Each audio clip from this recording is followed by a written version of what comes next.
À 5h33 du matin, heure locale, une explosion d'une violence extraordinaire a déchiré la région de Vladislavka, dans la péninsule de Crimée. La déflagration était visible depuis le littoral, à une distance de 13 km. Des colonnes de fumée noire se sont élevées dans le ciel jusqu'à une hauteur de 107 mètres. 560 000 litres de carburant, 725 tonnes de munitions et d'armement venaient de partir en flammes sur une voie ferrée que la Russie considérait comme intouchable. Ce qui distingue cette attaque de tout ce qui avait été tenté auparavant, c'est une combinaison de deux facteurs, la vitesse et la distance.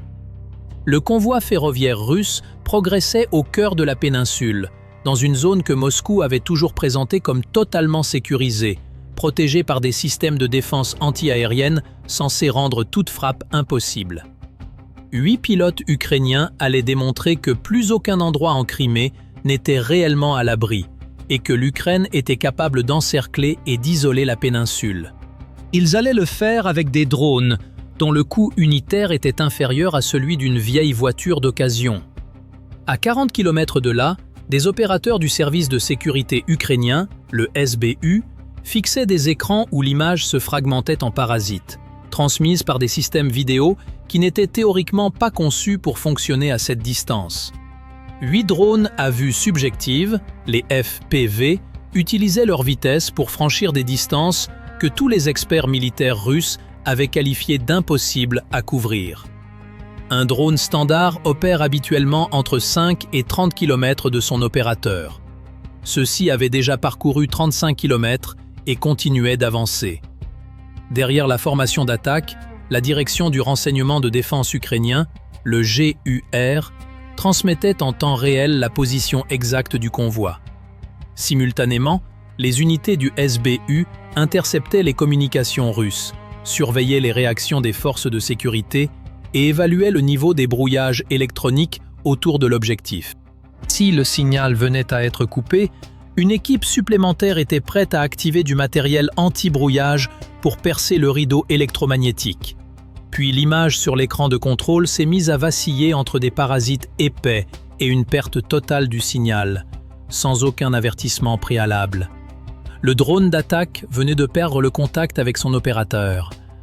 La liaison de commande avait été tranchée en plein vol. Le premier Warhog TRN, le drone relais essentiel qui rendait possible cette mission à longue portée de 40 km, venait d'être détruit. Un appareil russe Jiren-2 avait tiré un missile RR-R60, touchant le Warhog TRN, alors qu'il relayait les signaux à une altitude de 550 mètres. Sans lui, les drones d'attaque ne pouvaient plus recevoir aucune commande. La mission entière n'était plus qu'à quelques secondes de l'échec total.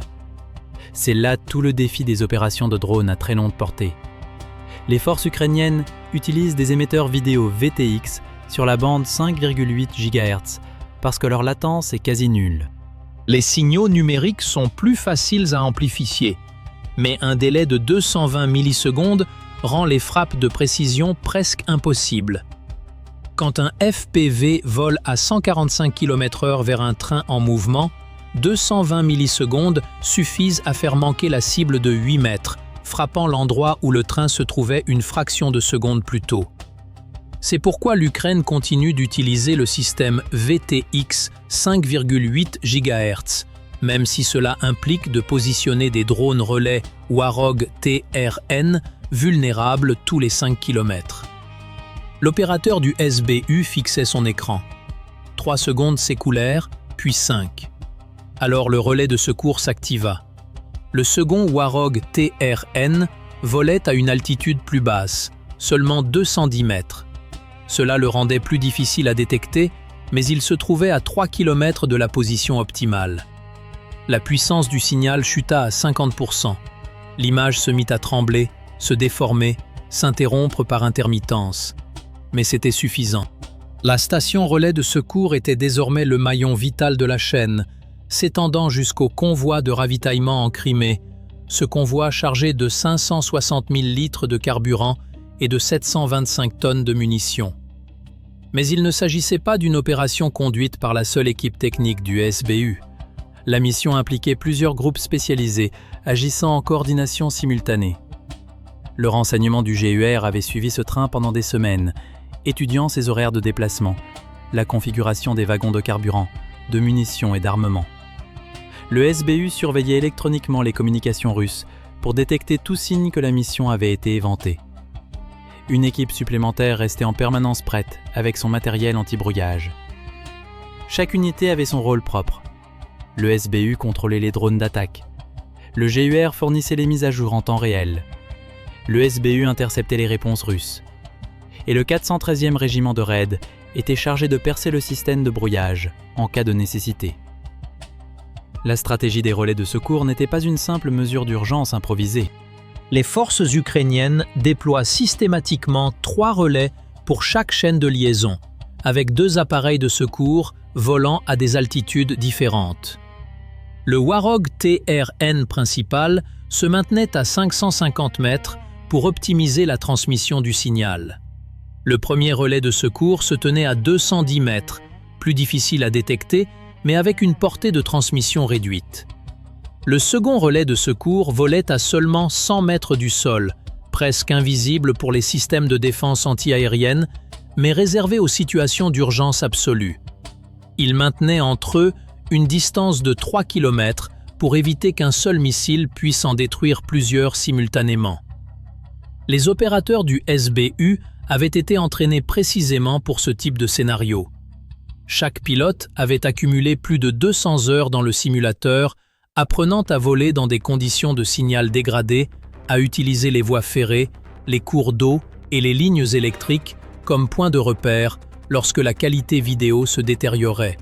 Il s'entraînait à piloter avec une visibilité extrêmement réduite pendant jusqu'à 20 secondes, s'appuyant sur le chronométrage et la mémorisation du terrain pour maintenir l'appareil sur sa trajectoire. Il modifiait constamment direction, altitude et réaction face à des scénarios imprévus pour se préparer à cette mission.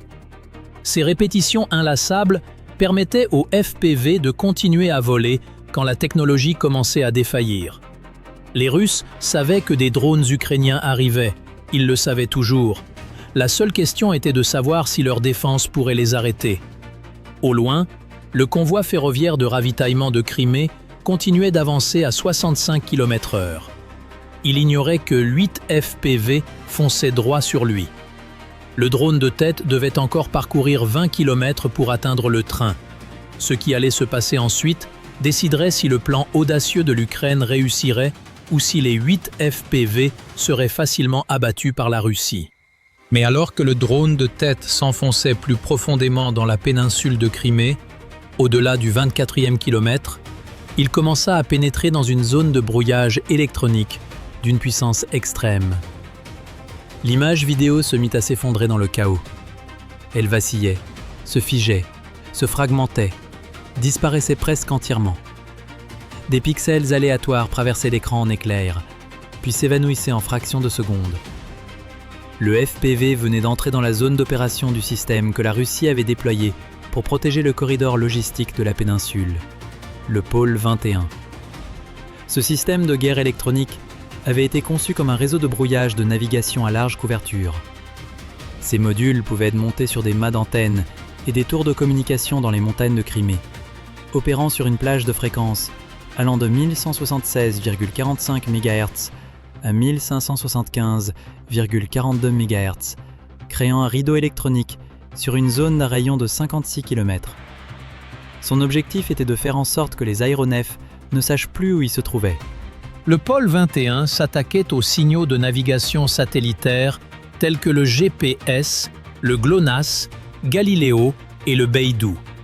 Comme ces signaux sont déjà très faibles lorsqu'ils voyagent depuis l'orbite jusqu'au sol, un émetteur plus puissant, situé près de la zone cible, suffit à aveugler le système de navigation d'un drone. Sur l'écran, la position GPS commença à sauter de façon erratique. Les coordonnées affichées dérivaient loin de la réalité. Une trajectoire qui semblait mener droit vers le train devint soudain une courbe sans signification. Du moins, c'était ce que la Russie voulait qu'il se passe. L'opérateur du SBU bascula immédiatement en mode anti-brouillage. L'émetteur vidéo VTX sur la bande 5,8 GHz fonctionnait encore, mais la qualité de l'image avait chuté brutalement. On ne pouvait plus se fier au GPS. On ne pouvait plus se fier à la carte numérique.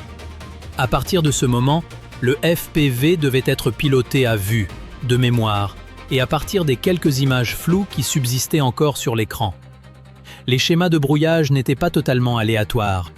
Le pôle 21 pouvait couvrir une large zone, mais il ne pouvait pas changer le fait que ces modules de brouillage concentraient généralement leur puissance sur les signaux de navigation satellitaire, ce qui créait une faiblesse. Si le drone ne dépendait plus entièrement du GPS, ce rideau de brouillage ne pouvait pas tuer la mission immédiatement.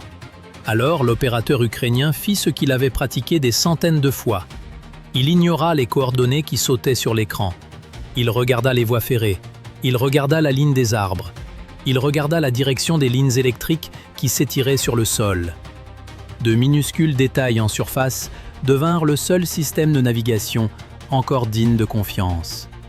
Pendant 15 à 10 secondes, le FPV vola presque dans l'obscurité. Le GPS indiquait sa position à 8 km de la réalité. Les signaux de navigation satellitaire étaient distordus par le rideau du pôle 21. Mais l'opérateur maintenait l'appareil sur sa trajectoire avec la carte gravée dans sa mémoire, comptant chaque seconde pour estimer la distance et utilisant le terrain en dessous pour verrouiller à nouveau la trajectoire d'attaque.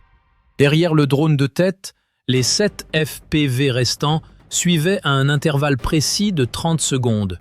Cet espacement n'était pas arbitraire. S'ils volaient trop près les uns des autres, la même zone de brouillage pourrait faire perdre l'orientation à tous les 8 simultanément ou les faire entrer en collision. S'ils volaient trop éloignés les uns des autres, l'expérience du drone de tête dans la traversée de la couche de brouillage ne bénéficierait plus à ceux qui suivaient. 30 secondes, c'était juste suffisant. Le second drone pouvait observer comment l'appareil de tête avait traversé la zone du pôle 21, copier la trajectoire réussie et s'ajuster avant que son propre signal de navigation soit trompé. Les 6 suivants firent de même, profitant des erreurs que le premier avait payé le prix de découvrir. Puis la percée dont ils avaient besoin arriva. L'équipe d'assaut ukrainienne activa le système de contre-guerre électronique. Ce n'était pas une ruse subtile, c'était la force directe de la guerre électronique. Une puissante transmission de signal directionnel fut poussée à travers la couche de brouillage, assez forte pour restaurer l'image pendant un court instant et aider l'opérateur à se recaler sur les voies ferrées en dessous. Mais cela avait un coût très élevé. Pendant 30 secondes, la position d'émission du signal ukrainien s'alluma sur les systèmes de détection russes comme un phare dans l'obscurité. Cette fenêtre était un risque calculé. Le renseignement ukrainien savait que le temps de réaction de l'artillerie russe était en moyenne de 40 secondes entre la détection et le premier tir de salve. 30 secondes de signal clair étaient suffisantes pour que les FPV traversent le tronçon d'espace aérien le plus fortement brouillé. L'opérateur de l'équipe suivante gardait la main sur l'interrupteur d'alimentation, les yeux rivés sur le minuteur. À la 25e seconde, il coupa la transmission et s'éloigna immédiatement de sa position. Il se donnait une marge de sécurité de 5 secondes avant que l'artillerie russe puisse réagir. L'image vidéo revint, floue mais utilisable. À travers les interférences résiduelles, l'opérateur vit les voies ferrées en dessous. Le FPV avait désormais descendu à 55 mètres d'altitude, longeant la voie ferrée et utilisant les 2 longs rubans d'acier comme guide qu'aucun faux signal GPS ne pouvait masquer. Mais le pôle 21 n'était que la première couche de protection. Alors que les drones continuaient d'avancer, les Russes commençaient à préparer la couche défensive suivante. L'opérateur ukrainien passa entièrement en contrôle manuel, abandonnant tout espoir de s'appuyer sur le GPS. À partir de là, la mission ne dépendait plus que des yeux de l'opérateur, d'un signal vidéo de mauvaise qualité et de l'expérience acquise à l'entraînement. Le convoi ferroviaire de ravitaillement n'était plus qu'à 10 km. Il continuait de rouler sur les rails. Au même moment, les équipages de défense antiaérienne russes se tournaient en urgence vers la menace qui approchait. Et dans quelques minutes, les commandants russes allaient réaliser une vérité amère. La couche même de détection et de brouillage qu'ils croyaient être un bouclier sûr guidait involontairement les drones ukrainiens droit vers leur objectif. Lorsque le système de guerre électronique Pôle 21 avait commencé à brouiller, il n'avait pas seulement perturbé les signaux de navigation des FPV ukrainiens. Simultanément, les stations de ce réseau collectaient également des données sur les coordonnées en temps réel, les trajectoires de vol, les signatures thermiques et les caractéristiques d'identification des cibles, puis transféraient toutes ces informations au système de défense anti-aérienne Pantsir S-1A, protégeant la ligne ferroviaire. Le radar RS-21 du Pantsir verrouilla la formation entrante. Après réception des informations, le système automatisé commença à calculer l'angle de tir, la vitesse de rapprochement et le point d'interception.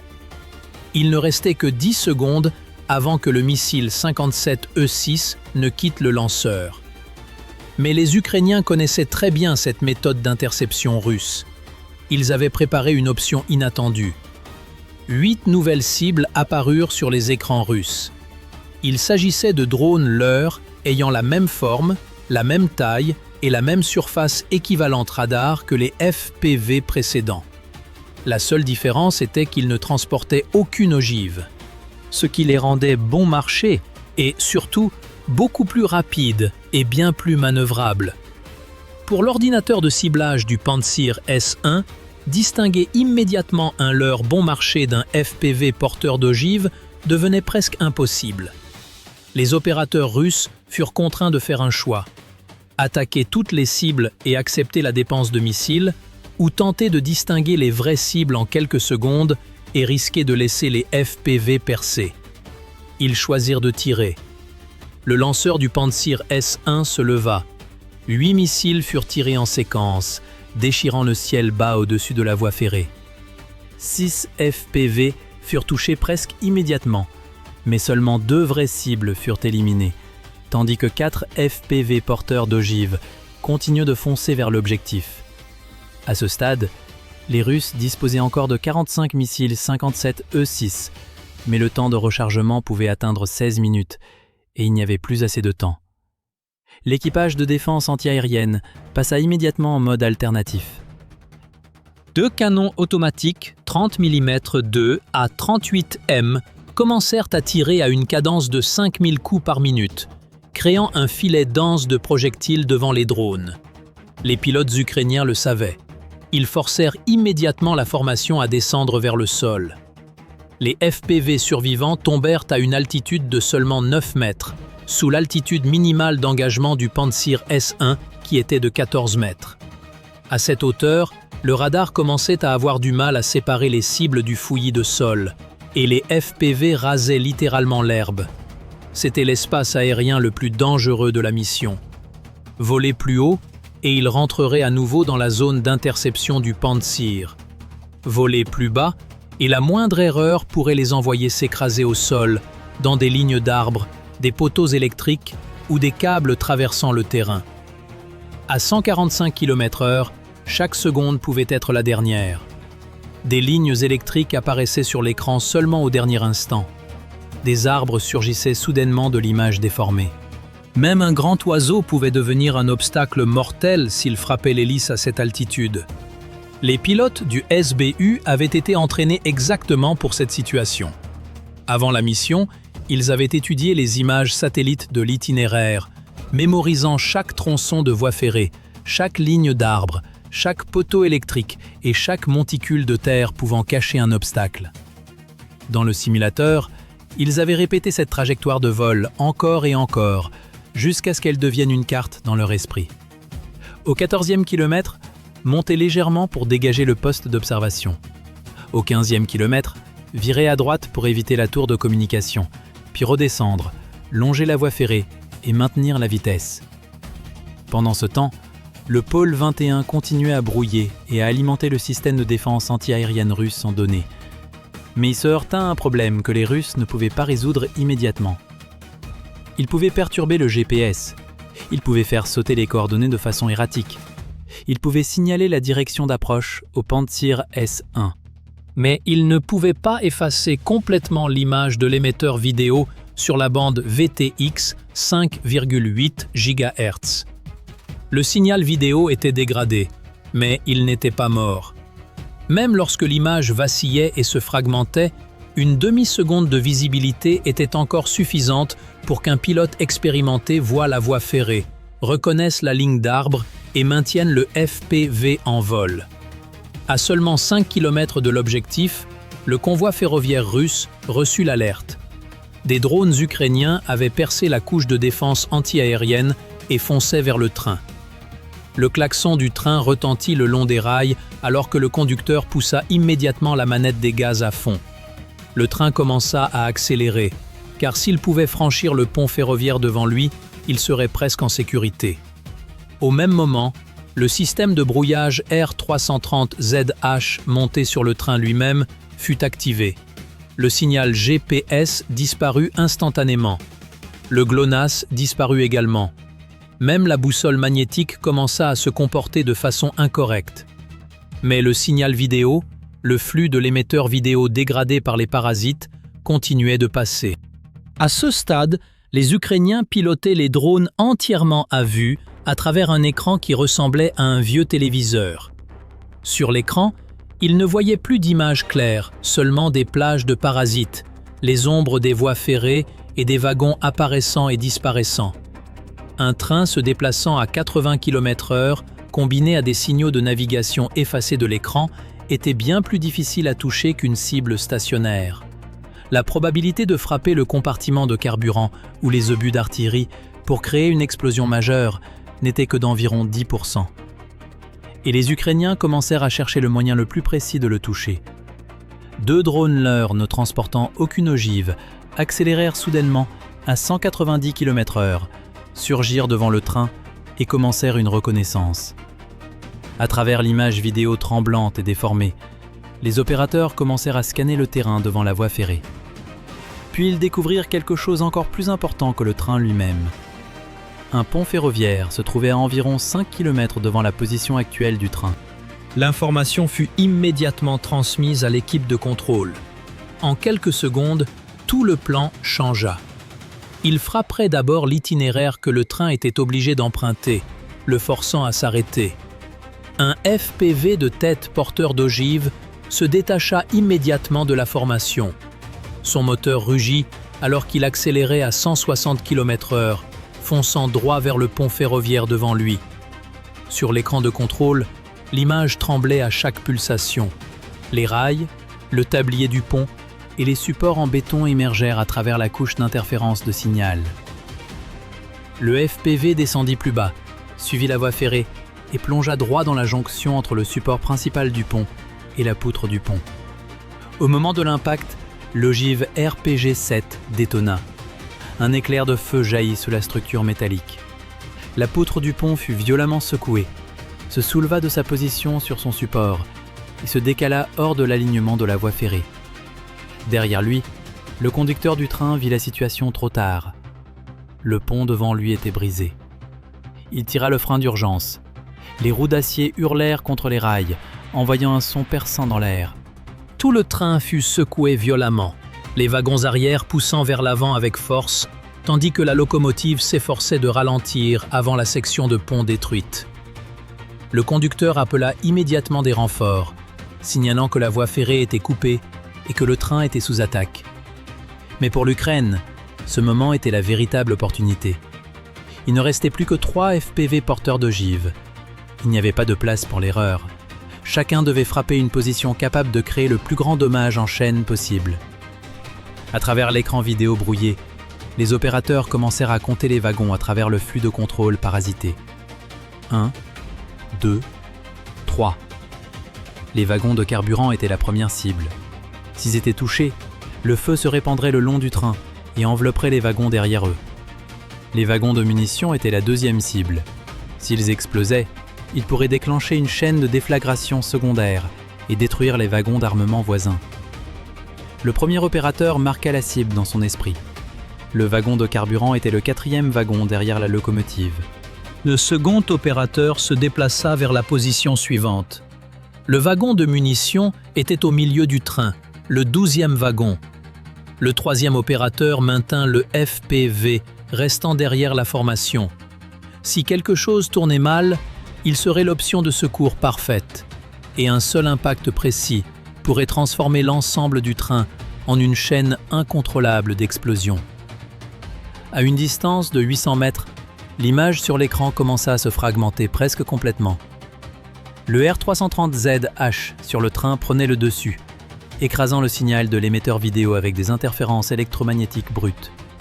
Ce qui restait sur l'écran n'était que des fragments de lumière et l'obscurité, des ombres des rails et des wagons apparaissant et disparaissant. Les Ukrainiens volaient pratiquement à l'aveugle. À ce stade, ils s'appuyaient entièrement sur la mémoire, l'instinct et ce qu'ils avaient pratiqué des centaines de fois dans le simulateur. En dessous, des soldats russes sur le train avaient réalisé que la menace arrivait. Ils sautèrent immédiatement de chaque côté des rails, courant se mettre à couvert tout en levant leur AK-47 vers le ciel et en tirant sur l'essaim de drones. Des rafales de tir trouèrent la fumée et la poussière. Mais à la vitesse de plongée du FPV, tout cela n'était presque rien de plus qu'une réaction désespérée. 3 secondes avant l'impact, 2 secondes, 1. À 5h33 du matin, heure locale, le premier FPV plongea dans le 4e wagon derrière la locomotive, le wagon de carburant. L'ogive RPG-7 de 3 kg détonna à l'impact. C'était une ogive à charge creuse qui perça la coque d'acier du wagon et projeta un jet de métal fondu dans le compartiment contenant 80 000 litres de carburant diesel. La première explosion jaillit presque instantanément. Des colonnes de fumée noire s'élevèrent dans le ciel jusqu'à 107 mètres de hauteur, visibles depuis le littoral à 13 km. Une boule de feu déchira le corps du 4e wagon. La pression de l'explosion projeta des flammes des 2 côtés de la voie ferrée, tandis que le système de freinage d'urgence du train continuait de broyer les roues d'acier contre les rails. Tout le train fut secoué violemment, mais ce n'était que le premier coup. Seulement 20 secondes plus tard, le second FPV arriva à travers la colonne de fumée noire qui s'élevait du wagon de carburant. La colonne de fumée de la première explosion aurait dû rendre le ciblage impossible, mais l'opérateur ne cherchait plus une image claire. Il lui fallait seulement les voies ferrées, la distance et le numéro de wagon déjà gravé dans son esprit. Wagon numéro 12. Le second FPV plongea directement dans le wagon de munitions. Au moment de l'impact, l'ogive détonna. Une explosion plus forte rugit depuis le milieu du train. Le corps du 12e wagon fut déchiré. Le feu jaillit de l'intérieur et des fragments de métal incandescents se répandirent dans les wagons voisins. Mais après 10 secondes, aucune explosion secondaire ne se propagea vers les wagons à l'arrière du train. Cela signifiait que le 12e wagon avait été touché, mais que la chaîne de munitions et d'armement derrière lui n'avait pas entièrement détonné. Si l'attaque s'arrêtait là, la Russie pourrait encore sauver une partie du train. Et si la section arrière restait intacte, la mission n'avait pas encore atteint son objectif principal. Le 3e FPV changea immédiatement de direction. Il n'était plus qu'à 75 mètres de la cible. À ce stade, l'écran entier n'était plus qu'un mur de fumée noire, de feu orange et de parasites blancs. La caméra pouvait à peine distinguer la forme des wagons, mais l'opérateur connaissait leur position. Il avait compté, il avait mémorisé, et il comprenait que c'était la dernière chance. Le FPV coupa à travers le bord de la fumée, n'apparaissant qu'un bref instant avant la cible. Il n'y avait pas de temps pour une seconde correction de trajectoire. Il plongea droit dans le 14e wagon. Une explosion massive suivit immédiatement. Cette fois, le feu ne s'arrêta pas à un seul wagon. La pression d'explosion de 10 kg par centimètre carré se propagea dans les wagons de munitions d'artillerie derrière lui, déclenchant de nouveaux points d'ignition le long du train. Une explosion en entraîna une autre, poussant les flammes vers l'arrière du train. Puis elles atteignirent les 4 wagons d'armement à la fin du train. En quelques secondes, toute la section arrière de la voie ferrée fut engloutie dans les flammes. Une chaîne d'explosions éclata l'une après l'autre, chacune plus forte que la précédente, projetant des fragments de métal dans les airs et transformant le convoi de ravitaillement de Crimée en une chaîne incontrôlable d'incendie. Après la frappe finale, le convoi ferroviaire de Crimée n'était plus un train. Il était devenu une chaîne d'explosions s'étendant le long de la voie ferrée. Le 4e wagon de carburant brûla le premier. Le 12e wagon de munitions explosa ensuite. Puis la frappe sur le 14e wagon déclencha le reste du train. Les flammes se propagèrent vers l'arrière, atteignant les 4 wagons d'armement à la fin. Une explosion suivit l'autre, projetant métal, carburant et munitions dans les airs. 560 000 litres de carburant et 725 tonnes de munitions et d'armement furent détruits sur la voie ferrée même que la Russie utilisait pour ravitailler la Crimée. Mais les dommages ne se limitaient pas à ce qui avait brûlé. Les rails en dessous avaient été déformés par la chaleur. Les traverses en béton s'étaient fissurées et fragmentées. La section du pont devant avait été détruite. Cette route de ravitaillement ne pourrait pas fonctionner normalement pendant de nombreuses heures, voire des jours. Et pour la Russie, chaque heure où la voie ferrée était paralysée était une heure pendant laquelle l'artillerie, les chars et les unités mécanisées sur la ligne de front devaient attendre leur carburant, leurs munitions et leurs armements. C'était le véritable objectif de l'Ukraine, pas seulement détruire un train, mais couper la chaîne d'approvisionnement en puissance de feu de la Russie avant qu'elle ne puisse atteindre le champ de bataille. Ce carburant était censé alimenter des chars et des véhicules blindés. Ces munitions étaient censées devenir les prochaines salves d'artillerie. Mais au lieu d'atteindre la ligne de front, tout cela explosa dans l'arrière-pays de Crimée. L'attaque força également la Russie à faire face à un problème bien plus vaste. Si un train en mouvement au cœur de la Crimée pouvait encore être touché, alors aucune voie ferrée, aucune gare, aucun pont n'était vraiment à l'abri. La Russie devrait rappeler davantage de systèmes de défense anti-aérienne, de guerre électronique et de forces de sécurité vers l'arrière. Et chaque système rappelé pour protéger la logistique était un système de moins sur la ligne de front. Quelques FPV bon marché avaient forcé l'ensemble du réseau logistique russe à changer sa façon de fonctionner. C'est ce qui rendait cette attaque plus dangereuse que les seuls chiffres initiaux de dommages. L'Ukraine n'a pas besoin de détruire chaque char sur le champ de bataille. Elle a seulement besoin de brûler le carburant avant qu'il n'atteigne les chars. Elle n'a pas besoin d'arrêter chaque canon d'artillerie. Elle a seulement besoin de détruire les obus avant qu'ils ne soient livrés aux positions de tir. Et après ce matin-là, le message adressé à la Russie était très clair. Aucun train n'est complètement à l'abri. Aucun pont n'est hors de portée. Et la Crimée n'est plus une zone arrière intouchable. On peut débattre des stratégies, des choix tactiques, du coût humain de chaque décision prise dans cette guerre. Mais une question reste entière. Quand la technologie la plus sophistiquée tombe face à l'ingéniosité et à l'entraînement, qu'est-ce que cela nous dit sur la nature même du courage aujourd'hui ?